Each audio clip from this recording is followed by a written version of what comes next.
આજના સમયમાં એનબીએફસીમાંથી લોન લેવી એટલે પોતાનું જ કાસળ કાઢવા જેવી સ્થિતિ છે। ભારે ભરખમ વ્યાજ સાથે લોન આપતી એનબીએફસી અંતે ભાડૂતી ગુંડાઓના જોરે પઠાણી ઉઘરાણી કરે છે। જેમાં આવી જ એક ફાઇનાન્સ કંપનીના રિકવરી એજન્ટથી ત્રસ્ત થઈને રિક્ષા ચાલકે આજે પોલીસ ભવન ખાતે આવી પહોંચીને રજૂઆત કરી હતી। શહેરના કારેલીબાગ તુલસીવાડીમાં રહેતા વિનોદભાઈ ઓડ પોતાના પરિવારમાં એક જ કમાનાર વ્યક્તિ છે। તેઓ રિક્ષા ચલાવીને પોતાના પરિવારનું પેટ ભરે છે। રિક્ષા લેવા માટે તેઓએ બજાજ ફાઇનાન્સમાંથી લોન લીધી હતી, જે લોનનો એક હપ્તો ઘરમાં ચાલી રહેલા દવાખાનાના ખર્ચના કારણે ચૂકી ગયા હતા।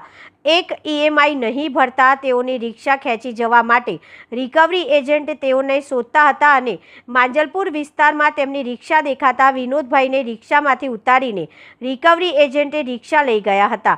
વિનોદભાઈએ થોડા સમયમાં હપ્તો ભરી દેવાની રજૂઆત કરી, પણ એનબીએફસીના વ્હાઇટ કોલર ગુંડાઓએ તેઓની કોઈ વાત સાંભળી નહીં અને અંતે તેઓ કારેલીબાગ અને ત્યારબાદ માંજલપુર પોલીસ મથકે ફરિયાદ લઈને પહોંચ્યા, પણ ત્યાં પોલીસે ધક્કા ખવડાવીને કોઈ કાર્યવાહી કરી નહીં। આજે તેઓની ગર્ભવતી પત્ની અને પરિવાર સાથે વિનોદભાઈ પોલીસ ભવન ખાતે ન્યાયની અપેક્ષાએ આવેદનપત્ર આપવા આવી પહોંચ્યા હતા, જ્યાં તેઓએ પોતાની વેદના મીડિયા સમક્ષ ઠાલવી હતી।